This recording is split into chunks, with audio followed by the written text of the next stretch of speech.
জাতীয় থেকে আন্তর্জাতিক, প্রান্তিক জনপদ থেকে নগর চারপাশ, ঠিক কী ঘটছে এই মুহূর্তে এসব নিয়ে আয়োজন এখন চারদিক। পুরো আয়োজনের সঙ্গে আছি সাজিদ আরাফাত। নির্বাচনী কাজের দায়িত্বে যারা থাকবেন তারা গণভোটের পক্ষে বিপক্ষে যেতে পারবে না বলে সাফ নির্দেশ দিয়েছে নির্বাচন কমিশন।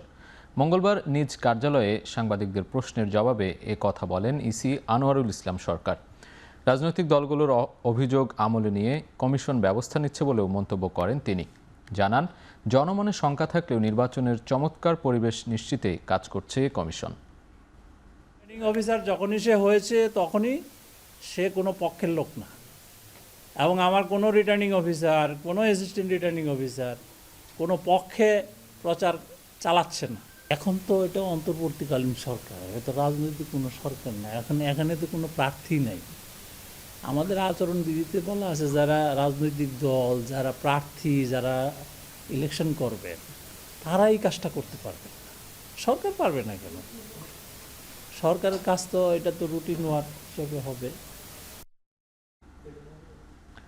ভোটের সততা কোনোভাবেই নষ্ট হতে দেয়া যাবে না বলে হুঁশিয়ার করেছেন নির্বাচন কমিশনার আবুল ফজল মোহাম্মদ সানাউল্লাহ। নির্বাচন উপলক্ষে মঙ্গলবার সকালে নোয়াখালী জেলা প্রশাসকের কার্যালয়ে আইনশৃঙ্খলা রক্ষাকারী বাহিনী, ভিজিল্যান্স ও অবজারভেশন টিমের সভায় কথা বলেন তিনি। একটা পরিবেশ নিশ্চিত করতে হবে যেখানে শুধু রাজনৈতিক ওরিয়েন্টেশনের উপর ভিত্তি করে নয়, বয়স ভেদে, লিঙ্গ ভেদে, শারীরিক সক্ষমতা ভেদে সবাই যেন নির্বাচনে অংশগ্রহণ করতে পারেন, ভোট দিতে পারেন। দর্শক, নির্বাচনী প্রচারণার পঞ্চম দিনে ময়মনসিংহের পর গাজীপুরে নির্বাচনী জনসভায় বক্তব্য রাখছেন বিএনপি চেয়ারম্যান তারেক রহমান। এই মুহূর্তে সরাসরি চলে যাচ্ছি সেখানে। শহীদ রাষ্ট্রপতি জিয়াউর রহমান এই গার্মেন্ট শিল্পকে এই বাংলাদেশে নিয়ে এসেছিলেন। তার ফলে লক্ষ লক্ষ মানুষের কর্মসংস্থানের ব্যবস্থা হয়েছে, মা বোনদের কর্মসংস্থানের ব্যবস্থা হয়েছে। এই যে বিদেশে আমাদের শ্রমিক যায়, সেই শ্রমিক পাঠানোর ব্যবস্থা কে করেছিলেন? সেটাও শহীদ রাষ্ট্রপতি অর্থাৎ বিএনপি সরকারই করেছিল। তারপরে এই যে আজকে মা বোনরা যে ফ্রি শিক্ষা, আমাদের মেয়েরা যে ফ্রি শিক্ষা পায় স্কুলে, সেই ক্লাস 1 থেকে ইন্টারমিডিয়েট পর্যন্ত, এটা কে করেছিল বলেন তো? খালেদা জিয়া। কাজেই এখন দেখেন, এই তিনটা দিক, একটা জিনিস বোঝাই দিলাম আপনাদের সকলকে, পরিষ্কার হয়ে গেল যে এই দেশের খেটে খাওয়া মানুষের জন্য যদি কোনো দল কাজ করে থাকে সেটা বিএনপি একমাত্র করে থাকে। প্রিয় ভাই বোনেরা, আগামী 12 তারিখে নির্বাচনে বিএনপি ইনশাল্লাহ জয়ী হলে পরে আমরা অনেকগুলো পরিকল্পনা নিয়েছি। তার মধ্যে একটি পরিকল্পনা হচ্ছে এই যে যেমন গার্মেন্ট শিল্প আছে, এই গার্মেন্ট শিল্পের মতো নতুন আরো আমরা শিল্প আনবো, যেখানে আমাদের আরো বেশি সংখ্যক মা বোনেরা কর্মসংস্থানের ব্যবস্থা হবে, যেখানে আমাদের তরুণ ভাই বোনেরা সেখানে কর্মসংস্থানের ব্যবস্থা করতে হবে। নতুন শিল্প আমরা এই দেশে নিয়ে আসব, যেখান থেকে আবার দেশে আরো বেশি বিদেশে রফতানি হবে। এখন শুধু সেটাই নয়, আমরা এই যে লক্ষ লক্ষ মা বোনেরা আছে, এই মা বোনদের কথা চিন্তা করে আমরা আরেকটি পরিকল্পনা গ্রহণ করেছি। এই খেটে খাওয়া মানুষদের জন্য, যেই মারা খেটে খায়, কষ্ট করে সারাদিন পরিশ্রম করে, সেই মায়েদের জন্য আমরা দলমত নির্বিশেষে প্রত্যেকটি মায়ের জন্য, বিশেষ করে খেটে খাওয়া মা যারা, তাদের জন্য আমরা একটি কার্ড দেব, যেটির নাম ফ্যামিলি কার্ড। এবং সেখানে সেই কার্ডের মাধ্যমে আমরা প্রত্যেকটি মায়ের পরিবারের কাছে সরকারের পক্ষ থেকে একটি সহযোগিতা পৌঁছে দিতে চাই, যেন মাস শেষে তাদের কষ্ট কিছুটা কম হয়। কেমন লাগলো পরিকল্পনা? আচ্ছা, এছাড়াও গাজীপুরের বিভিন্ন জায়গায় বহু মানুষ আছেন যারা চাষাবাস করে না? চাষাবাস করে মানুষ, বহু কৃষক আছে। এই কৃষক ভাইদেরকে আমরা সহযোগিতা করতে চাই, এবং সেই জন্য কৃষক ভাইদের জন্য আমরা একটা কৃষক কার্ড তৈরি করেছি, যেই কার্ডের মাধ্যমে আমরা কৃষক ভাইদের কাছে সহযোগিতা পৌঁছে দেব, যাতে করে কৃষক ভাইদের উপকার হয়। এর বাইরে আমরা শুধু গাজীপুর জেলার জন্য, এই যে গাজীপুর, এই গাজীপুরের জন্য আমরা কতগুলো চিন্তা ভাবনা করেছি, এই এলাকার মানুষের বিভিন্ন সমস্যার কথা চিন্তা করে। যেমন আপনাদের এইখানে জয়দেবপুর রেল ক্রসিং এর উপরে একটা ওভারপাস নির্মাণ করা, যেটা এখন যেটা নির্মাণ করলে আপনাদের এখানে যে বিআরটি প্রকল্প আছে এইটা বাস্তবায়ন করে এই যে যানজট, অসহ্য যানজট, এই যানজট যাতে দূর হয়, আপনারা যাতে সহজে চলাফেরা করতে পারেন, ইনশাল্লাহ এইটা আমরা বাস্তবায়ন করব। শুধু তাই নয়, বিশেষ করে আমাদের নারী শ্রমিক যারা আছেন তারা যাতে নিশ্চিন্তে টেনশনে না থাকেন সন্তানদেরকে নিয়ে, সেই জন্য কিছু কিছু গার্মেন্টস আছে বা সকল শিল্প প্রতিষ্ঠানে আমরা আমাদের বোনদের জন্য তাদের বাচ্চারা যাতে ঠিকভাবে থাকে, ঠিকভাবে তাদের দেখাশোনায়, তাদের জন্য ডে কেয়ার সেন্টার তৈরি করার পরিকল্পনা আমরা নিয়েছি। প্রিয় ভাই বোনেরা, আপনাদের এখানে বড় বড় কয়েকটি খাল আছে, তুরাগ, তারপরে লবণদহ আর চিল্লাই খাল আছে, এগুলো কি বন্ধ হয়ে গেছে? পানি আছে না নাই? চলে? হ্যাঁ, দূষণে সব বন্ধ হয়ে গেছে। তো এটা কি খাল খনন করা দরকার, পরিষ্কার করা দরকার? করবেন সবাই মিলে? আমরা যদি শুরু করে কাজ করবেন, কারা কারা যাবেন? হাত তুলেন। কারা কারা পরিষ্কার যাবেন? ঠিক আছে, ইনশাল্লাহ 12 তারিখে ধানের শীষকে যদি বিজয় করে নিয়ে আসেন, এই তিনটাকে দূষণ মুক্ত করব আমরা, তিনটা খালকে পুনর্খনন করবো আমরা, যাতে এখান দিয়ে পরিষ্কার পানি চলাচল করতে পারে। ইয়েস, লাগা লাগা ধান লাগা। প্রিয় ভাই বোনেরা, আপনাদের এখানে শ্রমিক ভাইদের জন্য আমরা আমাদের একটি পরিকল্পনা আছে যে তাদের আবাসনের সমস্যা আছে, বিরাট সমস্যা আছে আবাসনের, তাদেরকে স্বল্প মূল্যে যাতে থাকার ব্যবস্থা করা যায় সেটিরও একটি পরিকল্পনা আছে আমাদের শ্রমিক ভাইদের জন্য। এখন এই পরিকল্পনাগুলো আমরা গ্রহণ করেছি, এই পরিকল্পনাগুলোর পাশাপাশি আমরা নারীদের জন্য ফ্যামিলি কার্ড, কৃষক কার্ড করছি কৃষকদের জন্য।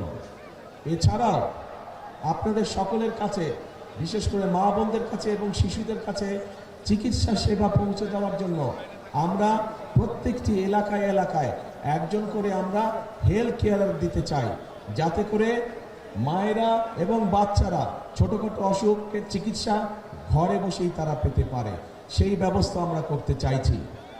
সবার আগে বাংলাদেশ। বুঝলাম তো, সবার আগে বাংলাদেশ, কিন্তু আমার পরিকল্পনা ভালো লাগলো না, খারাপ লাগলো, কিছু কয়ও না, বুঝিও না। ঠিক আছে, পরিকল্পনাগুলো তো এগুলো কাম করা যায়। আচ্ছা, তো করা গেলে বলবেন তো ভাই, কি বলছি না বলছি, ভালো লাগলো না লাগলো বলবেন তো, নাহলে কেমন করে বুঝবো? এখন প্রিয় ভাই বোনেরা, কিন্তু এই কাজগুলো যদি আমাদেরকে করতে হয়, তাহলে তো কি করতে হবে?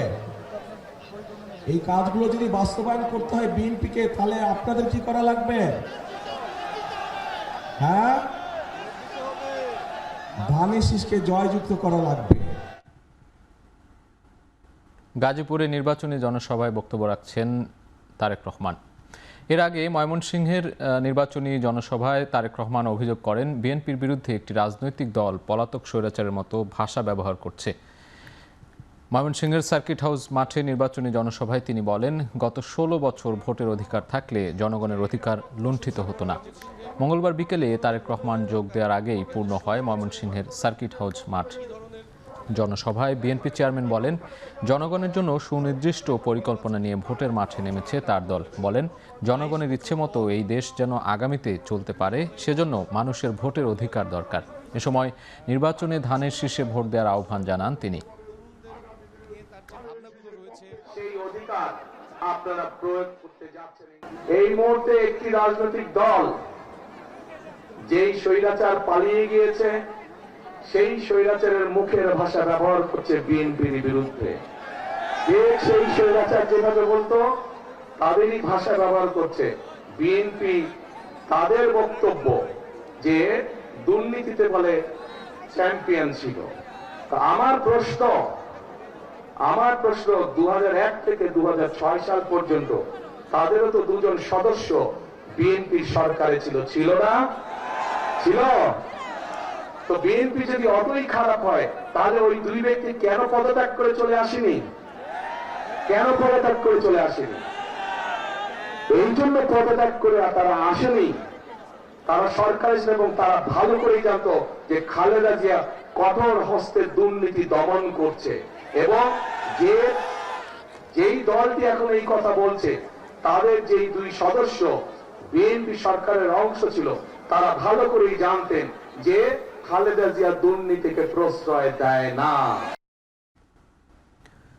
মুক্তিযুদ্ধ ধর্মের নামে জাতিকে বিভক্ত করতে চায় কেউ কেউ বলে মন্তব্য করছেন জামায়াতের আমির ডাক্তার শফিকুর রহমান। নির্বাচনী প্রচারণার ৬ষ্ঠ দিনের শেষ জনসভায় বাগেরহাটের খানজাহান আলী মাজার মাঠে একথা বলেন তিনি।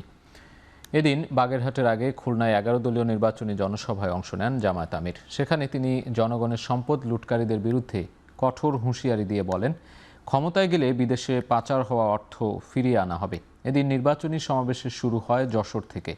সেখানে তিনি সবাইকে দাঁড়িপাল্লায় ভোট দেওয়ার আহ্বান জানান, প্রতিশ্রুতি দেন যশোরকে সিটি কর্পোরেশনে উন্নীত করার। এ সময় ক্ষমতায় গেলে যুব সমাজকে প্রশিক্ষিত করা ও নারীদের নিরাপত্তা নিশ্চিতের প্রতিশ্রুতি দেন ডাক্তার শফিকুর রহমান। কিছু লোক জাতিকে বিভক্ত করেছে, মুক্তিযুদ্ধের পক্ষ বিপক্ষ, অমুক ধর্ম ধর্মে ধর্মে ক্লেশ, চেতনার ক্লেশ, এইগুলা লাগাই রেখেছে। আমরা এই সবগুলার কবর রচনা করে একটা ঐক্যবদ্ধ জাতি করতে চাই। নারী, পুরুষ, শিশুসহ সকল ধর্মের মানুষের জন্য নিরাপদ বাংলাদেশ গড়ে তুলতে চায় জামায়াতে ইসলামী। নির্বাচনী প্রচারের ৬ষ্ঠ দিনে খুলনায় ১১ দলীয় জোটের জনসভায় দলটির আমির বলেন, জামাত ক্ষমতায় গেলে যুবক ও নারীদের কর্মসংস্থান করা হবে, নারীদের সম্মানের সাথে ঘরে বাইরে বসবাসের সুযোগ করে দেবেন বলেও জানান তিনি। আমির বলেন, জামাত ক্ষমতায় গেলে কাউকে মামলা দিয়ে হয়রানি করা হবে না। জামায়াতে ইসলামের সাথে থাকলে সকল ধর্মের মানুষের সম্পদ ও জানমাল নিরাপদ থাকবে। এর আগে যশোর ও সাতক্ষীরায় নির্বাচনী প্রচারে অংশ নেন জামায়াত আমির। ক্ষমতায় গেলে সরকারি অর্থায়নে যুব সমাজকে প্রশিক্ষিত করার প্রতিশ্রুতি দেন তিনি। একই সাথে নারী নিরাপত্তা ও কর্মসংস্থান নিয়েও কাজ করবেন বলে জানান। সম্প্রতি বিভিন্ন জায়গায় জামায়াত সমর্থিত নারীদের হেনস্থার অভিযোগ এনে বিএনপির সমালোচনা করেন জামায়াতের আমির।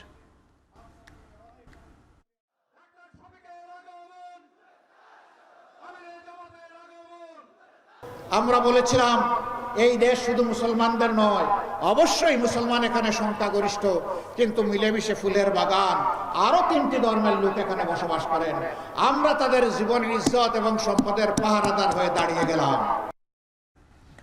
জনগণের সমর্থন নেই জেনে পরিকল্পিতভাবে জামায়াতের নারী কর্মীদের ওপর বিএনপি হামলা চালাচ্ছে বলে অভিযোগ করেছেন দলটির নায়েবে আমির আব্দুল্লাহ মোহাম্মদ তাহির। প্রকাশ্যে এসব ঘটনা ঘটলেও নির্বাচন কমিশন নীরব ভূমিকা পালন করছে বলেও মন্তব্য করেন তিনি। মঙ্গলবার দুপুরে জামায়াতের কেন্দ্রীয় কার্যালয়ে এক সংবাদ সম্মেলনে জামায়াতের নায়েবে আমির বলেন, নারীদের উপর হামলা চলতে থাকলে আগামীতে নারী নেতৃত্ব পিছিয়ে যাবে, যা আন্তর্জাতিকভাবে দেশকে পেছনে নিয়ে যাবে। এ সময় জামায়াত সহ সব রাজনৈতিক দলকে দায়িত্বশীল আচরণের আহ্বান জানান জামায়াতের নায়েবে আমির। এদিকে দেশের বিভিন্ন স্থানে নির্বাচনী প্রচারণায় নারীদের হেনস্থা ও তাদের উপর সহিংস হামলার প্রতিবাদে আগামী ৩১ জানুয়ারি সোহরাওয়ার্দী উদ্যানে নারী সমাবেশের ডাক দিয়েছে মহিলা জামায়াত।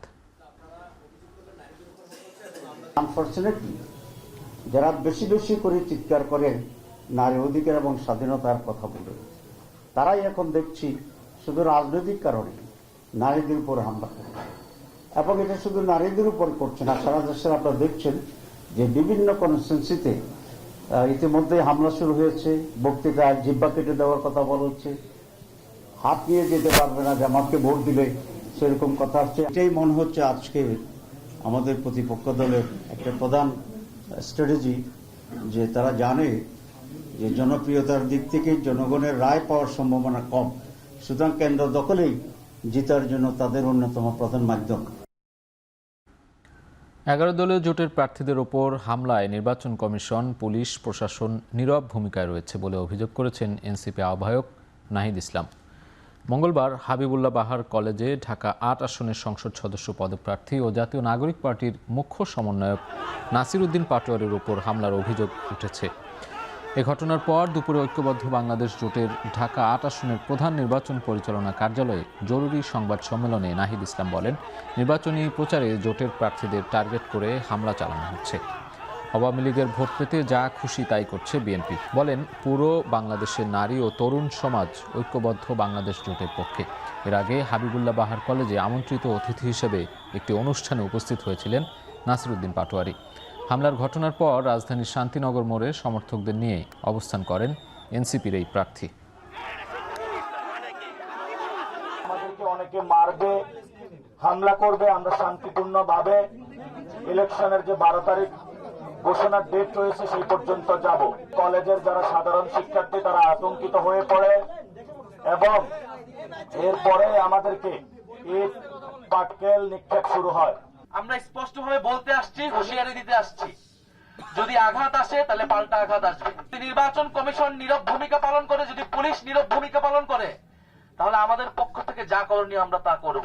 আমরা এই ধরনের কোনো পরিবেশ চাই না, কোনো মুখোমুখি কোনো পরিবেশ আমরা চাই না। আমরা চাই শান্তিপূর্ণভাবে সৌহার্দ্য এবং সম্প্রীতির রাজনীতি তৈরি করতে। আমরা একসাথে ফ্যাসিবাদ বিরোধী আন্দোলন করেছি। এদিকে নাসিরউদ্দিন পাটোয়ারির নির্বাচনী প্রচারণায় বাধা দেওয়ার বিষয়ে কিছু জানা নেই বলে পাটোয়ারির করা অভিযোগ অস্বীকার করেছেন ঢাকা ৮ আসনের বিএনপির প্রার্থী মির্জা আব্বাস। আমার কোনো রেকর্ড নাই যে কোনো প্রতিপক্ষের সঙ্গে আমার কখন সংঘর্ষ হয়েছে কিংবা ঝগড়া হয়েছে, that is no record. So যারা করতেছে উদ্দেশ্যমূলক, ওদের কিছু ভিন্নতর উদ্দেশ্য আছে। এই উদ্দেশ্যের জন্য যারা করতেছে এটা এখানে আমি জানিও না কিছু। আমার যাওয়ার কথা 5টার সময় বিকেল ওখানে। বিএনপি ভুয়া ফ্যামিলি কার্ডের কথা বলে দেশের প্রান্তিক জনগোষ্ঠীকে বিভ্রান্ত করছে বলে মন্তব্য করেছেন এনসিপির মুখপাত্র ও নির্বাচন পরিচালনা কমিটির চেয়ারম্যান আসিফ মাহমুদ সজীব ভূঁইয়া। কুমিল্লায় এনসিপির নির্বাচনী পদযাত্রায় টাউন হল মাঠে গণভোটে হ্যাঁ ভোটের প্রচারণায় এসে তিনি এ মন্তব্য করেন। এ সময় তিনি বলেন, ভাতা দিয়ে তরুণদের পরনির্ভরশীল নয় বরং কর্মসংস্থান সৃষ্টির মাধ্যমে দেশের মানুষকে আত্মনির্ভরশীল করতে চায় এনসিপি। বিএনপি বিভিন্ন জায়গায় ভাতার কথা বলে, ভুয়া ফ্যামিলি কার্ডের মাধ্যমে ভাতা দেওয়ার কথা বলে বাংলাদেশের প্রান্তিক মানুষকে ভুলভাবে বিভ্রান্ত করার চেষ্টা করছে। সারা জীবন কিছু কিছু টাকা দিয়ে অসহায় এবং পরনির্ভরশীল করে রাখার থেকে তাকে কর্মসংস্থান সৃষ্টির মাধ্যমে, তাকে উদ্যোক্তা হিসেবে গড়ে তোলার মাধ্যমে আত্মনির্ভরশীল এবং মর্যাদাবান হিসেবে গড়ে তোলাকে আমরা গুরুত্ব দিতে চাই। নির্বাচনী প্রচারে সরগরম হয়ে উঠেছে রাজধানী। ভোটারদের নানা প্রতিশ্রুতি দেওয়ার পাশাপাশি প্রার্থীদের পাল্টাপাল্টি অভিযোগে ভিন্ন মাত্রা পেয়েছে প্রচারণা।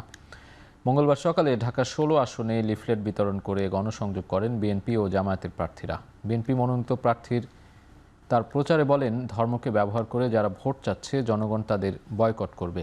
অন্যদিকে চাঁদাবাজ মুক্ত এলাকা গড়ার অঙ্গীকার করে আচরণবিধি ভঙ্গের অভিযোগ অস্বীকার করেন তিনি। ঢাকা 6 আসনে গ্যান্ডারিয়া থানার বিভিন্ন ওয়ার্ডে প্রচার চালান বিএনপি মনোনীত প্রার্থী ইশরাক হোসেন। প্রতিপক্ষের পরিকল্পনা অস্পষ্ট দাবি করে দূষণমুক্ত পুরান ঢাকা গড়ার প্রতিশ্রুতি দেন তিনি। আর ঢাকা 11 আসনে জামায়াত নেতৃত্বাধীন 11 দলীয় ঐক্যের প্রার্থী নাহিদ ইসলাম রামপুরায় গণসংযোগের সময় অভিযোগ করেন, বিভিন্ন জায়গায় প্রার্থীদের উপর হামলা করে নির্বাচনের পরিবেশ নষ্ট করছে বিএনপি। ইসলামকে ব্যবহার করে আমার ধর্মপ্রাণ মুসলমান ভাইদেরকে প্রতারণা করছে, বোনদের সাথে প্রতারণা করছে। তাদের বিষয়ে আপনাদেরকে সতর্ক থাকতে হবে। মাঠের পরিস্থিতি হয়তো ওনার আমরা দেখতেছি হয়তো ওনার অনুকূলে না, উনি একটু আমার কাছে মনে হচ্ছে যেন উনি অ্যাগ্রেসিভ হয়েছে চলতেছে, এটা আসলে কামনা না। সারা দেশ থেকে নিয়ে এসে এক জায়গায় জড়ো করে বড় সমাবেশ দেখানো, সবকিছু বিলীন হয়ে যাবে, সবকিছু ভেসে যাবে।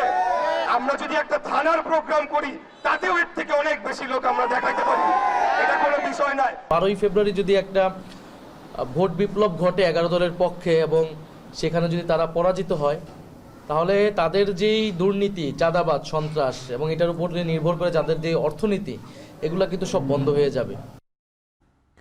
নির্বাচনী প্রচারণায় ভোটারদের দ্বারে দ্বারে ছুটছেন হেভিওয়েট সহ সকল প্রার্থীরা। ভোট সংযোগে দিনভর ব্যস্ততা তাদের।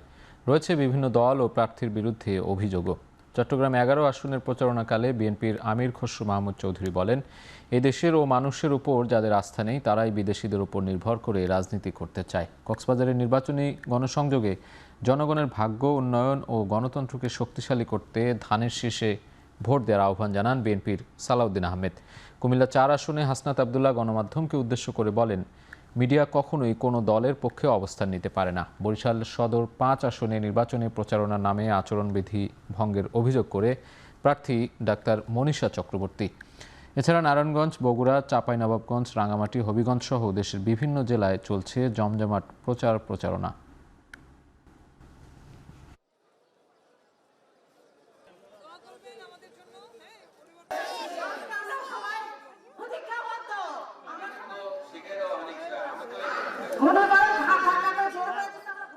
চট্টগ্রাম অঞ্চলের পুরো অঞ্চলের মানুষ আবার প্রমাণ করেছে যে তাদের আস্থা বিএনপির উপর, তাদের আস্থা তারেক রহমানের উপর। আগামীর বাংলাদেশ গড়তে হলে বিএনপিকে ধানের শীষে ভোট দিয়ে নির্বাচিত করতে হবে। মানুষ দেশের শক্তিকে পাবে। বিএনপি এই দেশের মানুষের, গণমানুষের রাজনৈতিক দল। বিএনপির যা কিছু উন্নয়ন পরিকল্পনা, রাষ্ট্র ভাবনা, দেশের নিরাপত্তার ভাবনা সবকিছু এই দেশকে কেন্দ্র করেই। এই মিডিয়াগুলোর দলবাজি আমরা মনে রাখবো।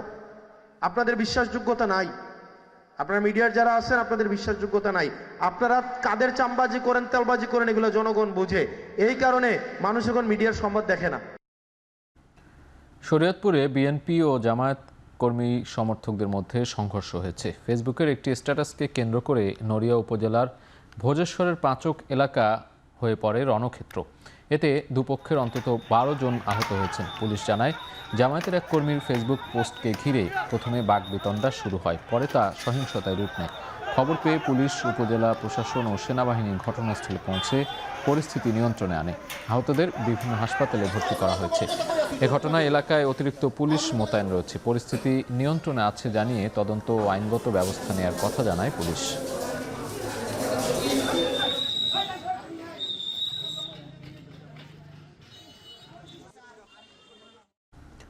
আসন্ন নির্বাচনে আইনশৃঙ্খলা সংক্রান্ত কোনো ঝুঁকি নেই বলে জানিয়েছেন স্বরাষ্ট্র উপদেষ্টা জাহাঙ্গীর আলম চৌধুরী।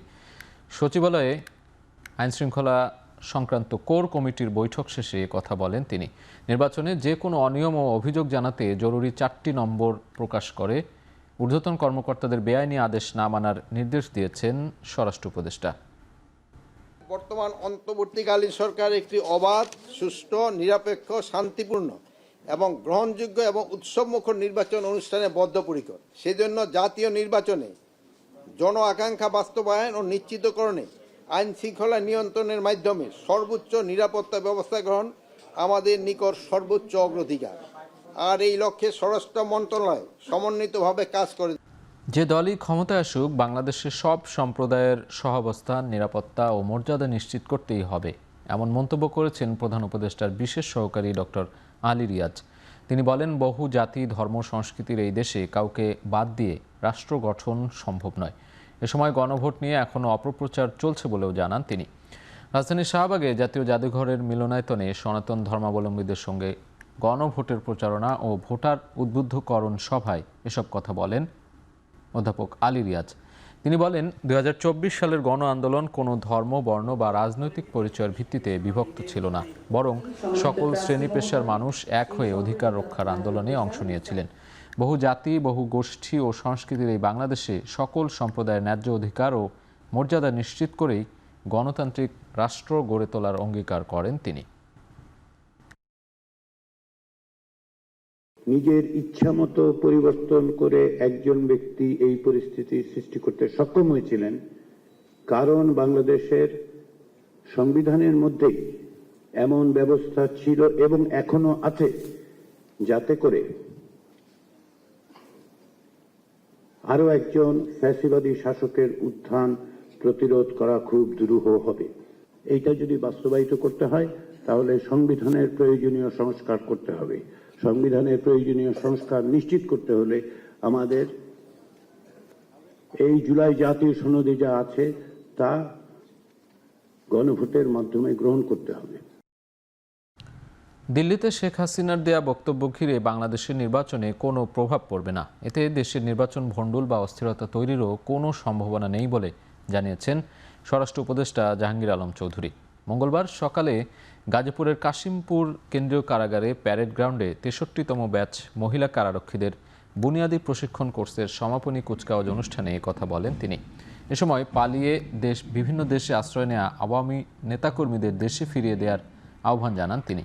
এর আগে প্যারেড গ্রাউন্ডে পৌঁছানোর পর তাকে স্বাগত জানান কারা মহাপরিদর্শক ব্রিগেডিয়ার জেনারেল সৈয়দ মোহাম্মদ মোতাহের হোসেন সহ অন্যান্য কর্মকর্তারা। পরে নবীন প্রশিক্ষণার্থীদের সশস্ত্র সালাম ও অভিবাদন গ্রহণ করেন তিনি। এ সময় নবীন কারারক্ষীদের বিভিন্ন শারীরিক কসরত, অস্ত্রবিহীন আত্মরক্ষার কৌশলের পরিবেশনা উপভোগ করেন।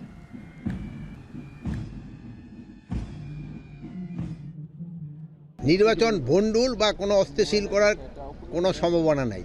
আর ওনাদের যদি সাহস থাকতো ওনার দেশে আইসি বলুক, ওনা আইনের আওতায় আছে, আইনের আশ্রয় নিয়ে আইসা বলতো। যেহেতু সাহস নাই দেখই তো পালায় পালায় বলতেছে। 3 পার্বত্য জেলায় 12টি বিদ্যালয়ে ই-লার্নিং কার্যক্রমের আনুষ্ঠানিক উদ্বোধন করেছেন প্রধান উপদেষ্টা ডক্টর মোহাম্মদ ইউনূস। মঙ্গলবার দুপুরে রাষ্ট্রীয় অতিথি ভবন যমুনা থেকে ভার্চুয়ালি 3টি প্রাথমিক ও 9টি মাধ্যমিক বিদ্যালয়ের শিক্ষক শিক্ষার্থীদের সঙ্গে যুক্ত হয়ে মতবিনিময় করেন প্রধান উপদেষ্টা। পর্যায়ক্রমে 3 পার্বত্য জেলায় আরও 149টি প্রাথমিক ও মাধ্যমিক বিদ্যালয়ের ই-লার্নিং কার্যক্রম শুরু হবে বলে জানান তিনি। প্রধান উপদেষ্টা বলেন, সারা পৃথিবীতে ইন্টারনেট পৌঁছে গেছে, অথচ পার্বত্য জেলায় পৌঁছায়নি। এটা যে এতদিনেও হয়নি, এজন্য বিগত সরকার দায়ী।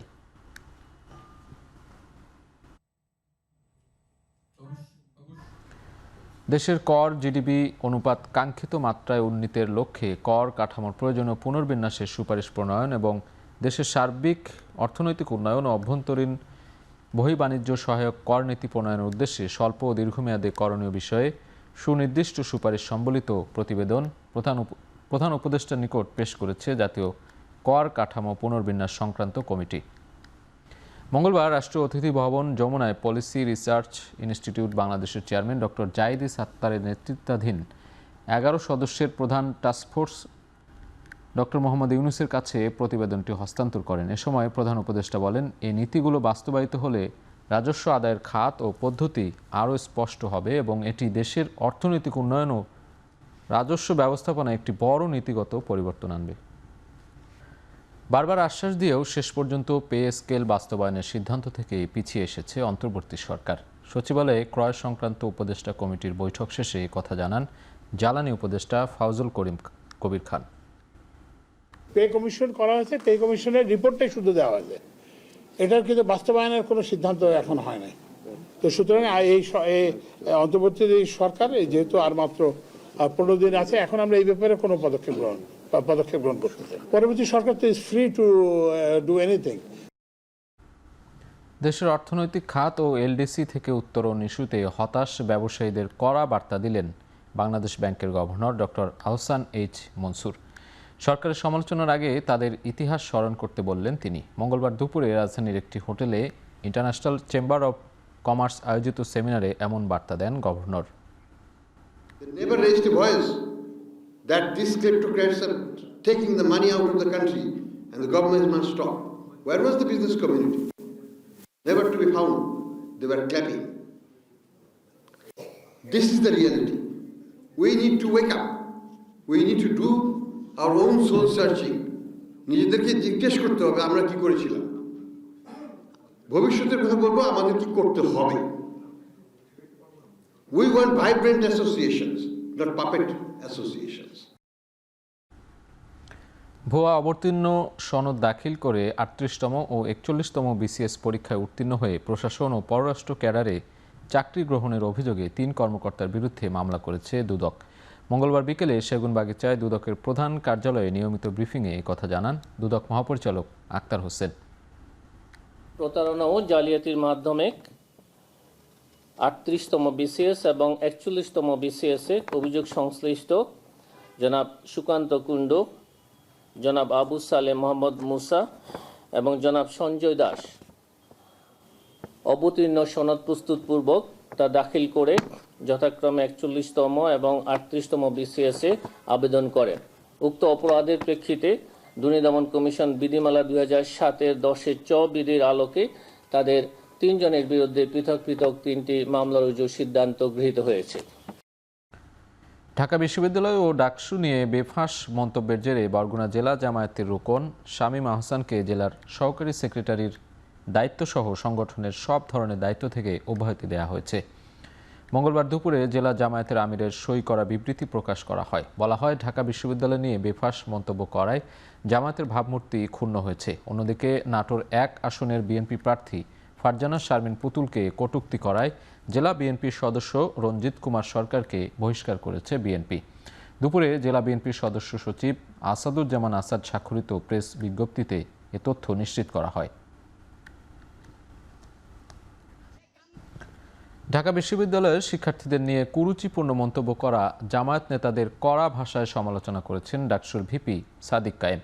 তিনি বলেন, তারা যে দলেরই হোক না কেন, যারা নারীদের নিয়ে কুরুচিপূর্ণ মন্তব্য করে তারা জাতির জন্য কুলাঙ্গার। এ ধরনের বক্তব্যের জন্য দোষীদের বিরুদ্ধে আইনি ব্যবস্থা নেওয়া হবে বলেও জানান তিনি। নারীদেরকে নিয়ে যারা স্লেট শেমিং করে, যারা হ্যারাসমেন্ট করে, যারা সাইবার বুলিং করে এবং যারা অশালীন ভাষায় কথা বলে, আমরা বলেছি তারা হচ্ছে কুলাঙ্গার। তার যেই দলের হোক, সে যে মতের হোক, তার বিরুদ্ধে ব্যবস্থা নেওয়া ওই সংগঠনের দায়িত্ব এবং রাষ্ট্রের দায়িত্ব, ওই প্রতিষ্ঠানের দায়িত্ব। তো নারীদের ব্যাপারে, নারীদের বিরুদ্ধে যারা সাইবার বুলিং করে তাদের বিরুদ্ধে আমরা জিরো টলারেন্স। তো তাদের বিরুদ্ধে ব্যবস্থা নেওয়ার জন্য আমরা ইতিমধ্যে কথা বলেছি। ডাকসুর পক্ষ থেকে আমরা বলেছি এটা যদি সে ক্ষমা না আছে তার বিরুদ্ধে মামলা করা হবে। ইতিমধ্যে ক্ষমা চেয়েছে, আমরা জানতে পেরেছি দল থেকে তাকে বহিষ্কার করা হয়েছে। নির্বাচনী প্রচারণা শুরুর পর থেকেই নারীদের লক্ষ্য করে শারীরিক হামলা, অশ্লীল ভাষা ব্যবহার, অনলাইন হুমকির ঘটনায় প্রশাসনের নির্বিকার অবস্থানে গভীর উদ্বেগ জানিয়েছে ঢাকা বিশ্ববিদ্যালয় শাখার ইসলামী ছাত্রী সংস্থা। মঙ্গলবার বিকেলে ঢাকা বিশ্ববিদ্যালয়ের মধুর ক্যান্টিনের সামনে আয়োজিত জরুরি সংবাদ সম্মেলনে এসব কথা জানানো হয়।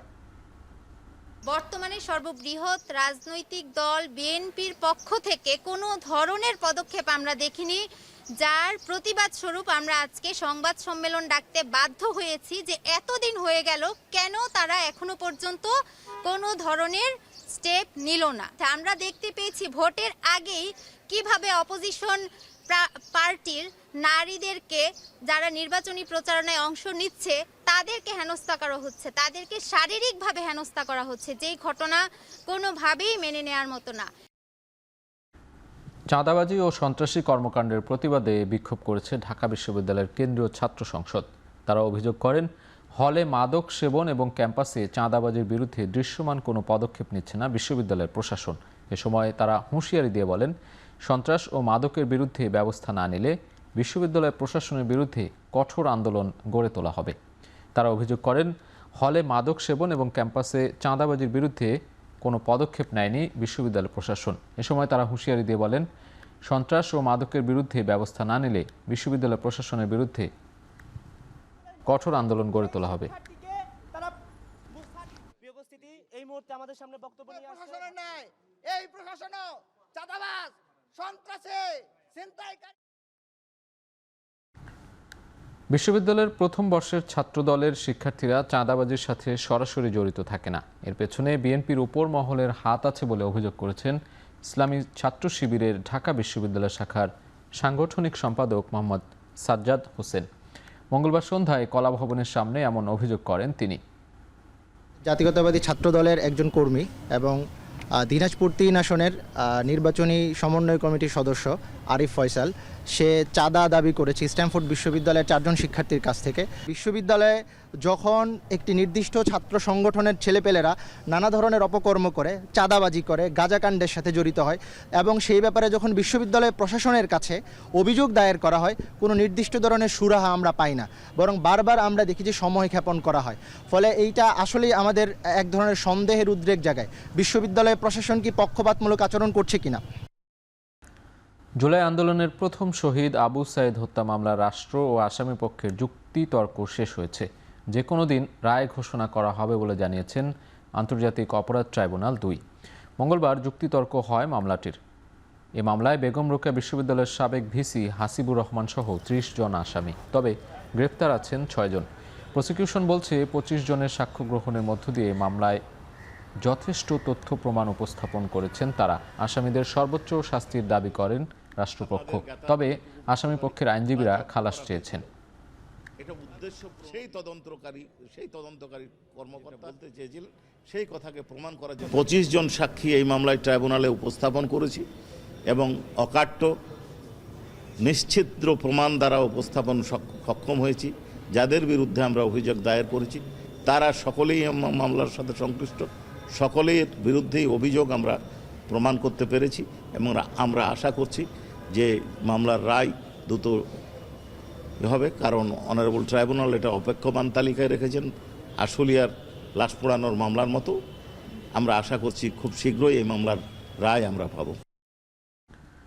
দুগ্ধ শিল্পে বিশেষ অবদান রাখা খামারিদের সম্মাননা দিতে যাচ্ছে দেশের শীর্ষস্থানীয় তরল দুধের ব্র্যান্ড প্রাণ দুধ।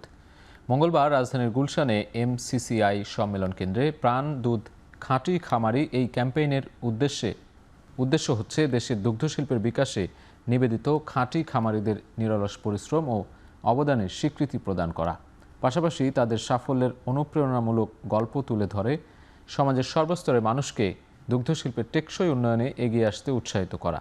এ সময় প্রাণ দুধ খাঁটি খামারি সম্মাননা 2026-এর সম্মাননা স্মারক উন্মোচন করেন প্রাণ গ্রুপের ব্যবস্থাপনা পরিচালক ইলিয়াস মৃধা। এ বিষয়ে ইলিয়াস মৃধা বলেন, এই ক্যাম্পেইনের মাধ্যমে দুগ্ধ শিল্পের বিকাশে বিশেষ অবদান রাখা খাঁটি খামারিদের সম্মানিত ও অনুপ্রাণিত করাই প্রধান লক্ষ্য। সিটিজেন্স ব্যাংক PLC কারওয়ান বাজার উপশাখার আনুষ্ঠানিক উদ্বোধন হয়েছে। মঙ্গলবার ব্যাংকের পরিচালক ও এক্সিকিউটিভ কমিটির চেয়ারম্যান মাসুদুজ্জামান এ উপশাখার আনুষ্ঠানিক উদ্বোধন করেন। এ সময় তিনি বলেন, প্রযুক্তিগত ও আধুনিক সেবার সমন্বয়ে গ্রাহক সেবাকে সর্বোচ্চ গুরুত্ব দিয়ে ব্যাংকিং কার্যক্রম পরিচালনা করে আসছে ব্যাংকটি। উদ্বোধনী অনুষ্ঠানে ব্যাংকের পরিচালক SM শফিকুল হক বলেন, স্বতন্ত্র পরিচালকরা ও ব্যবস্থাপনা পরিচালক আলমগীর হোসেন উপস্থিত ছিলেন।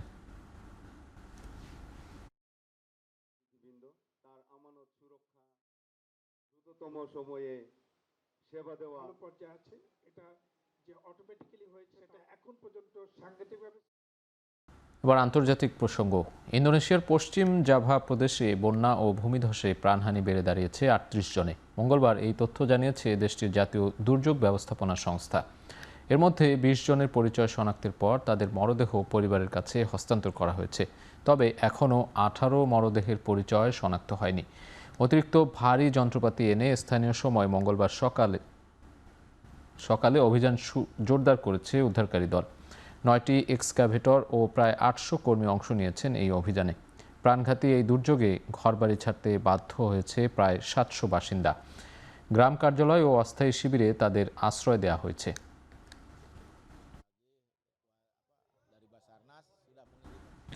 ফেরিডুবিতে 18 জনের প্রাণহানির পর অ্যালেসন শিপিং লাইন্সের সব ধরনের নৌযান চলাচল আপাতত স্থগিতের সিদ্ধান্ত নিয়েছে ফিলিপিন্সের সরকার। তদন্ত শেষ হওয়ার আগ পর্যন্ত এই সিদ্ধান্ত কার্যকর থাকবে। গেল সোমবার রাতে ফিলিপিন্সের দক্ষিণাঞ্চলে 350-র বেশি যাত্রী নিয়ে ডুবে যায় MV তৃষা কেরোস্টিন। ক্রু ও যাত্রী মিলে মোট 317 জনকে জীবিত উদ্ধার করা গেলেও এখনও নিখোঁজ অন্তত 20 জন। এর মধ্যে আছেন ফেরির ক্যাপ্টেন, সেফটি মার্শাল ও 8 ক্রু সদস্য। এছাড়া সন্ধান মেলেনি 10 যাত্রীরও। জানা গেছে, সোমবার যাত্রা শুরুর কিছুক্ষণ পরেই ফেরিটি চতুর্দিকে সতর্ক সংকেত দেয়, যদিও এর কারণ ব্যাখ্যা করতে পারছেন না কন্ট্রোল রুমের কর্মকর্তারা। যুক্তরাষ্ট্রের সঙ্গে সম্পর্কের অস্থিরতার মধ্যেই ঐতিহাসিক বাণিজ্য চুক্তি সই করল ভারত ইউরোপীয় ইউনিয়ন। নয়াদিল্লির ইতিহাসে সবচেয়ে বড় মুক্ত বাণিজ্য চুক্তি এই মাদার অব অল ডিলস, জানালেন প্রধানমন্ত্রী নরেন্দ্র মোদী। মঙ্গলবার ভারতের সাথে ঐতিহাসিক নিরাপত্তা ও প্রতিরক্ষা বাণিজ্য চুক্তির বিষয়টি নিশ্চিত করে EU। প্রায় 2 দশকের বিচ্ছিন্ন আলোচনার পর এ চুক্তির ফলে ভারতের বিশাল ও উচ্চ সুরক্ষিত বাজারে ঢুকতে পারবে EU।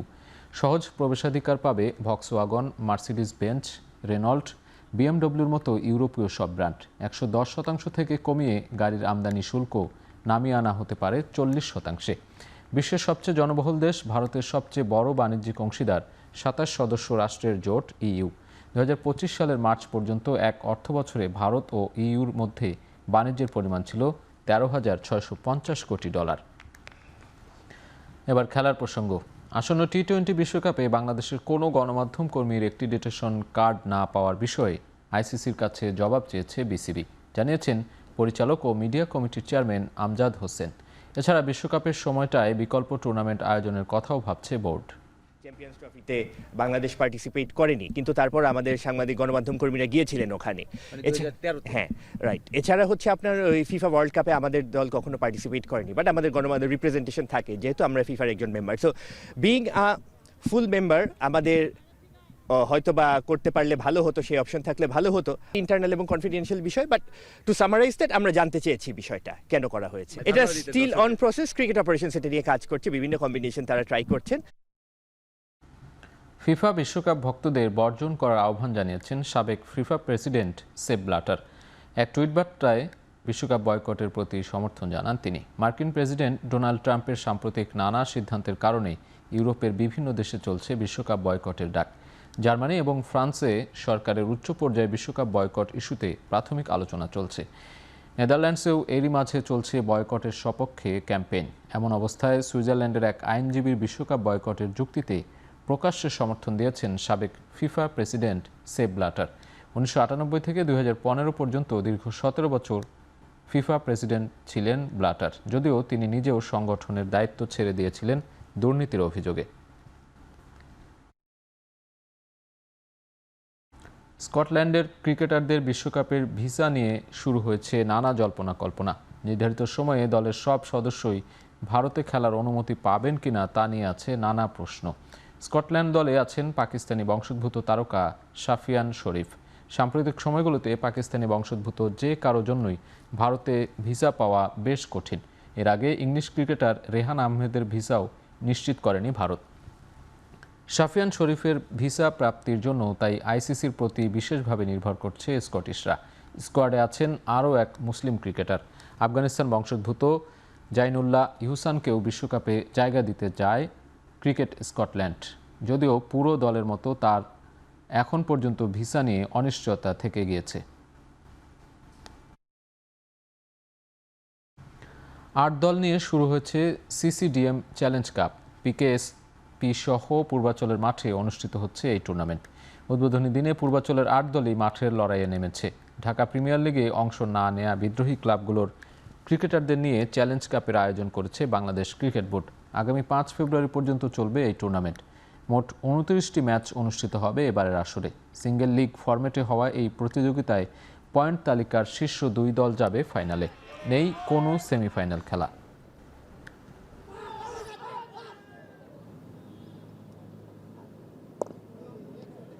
শেষ করছি এখন চারদিক। এখন টেলিভিশন ওয়েবসাইটে দেখতে ভিজিট করুন www.ekhon.tv। এছাড়া ফেসবুকে দেখতে ভিজিট করতে পারেন facebook.com/tv.ekhon। ইউটিউবে দেখতে ভিজিট করতে পারেন youtube.com/c/ekhon tv।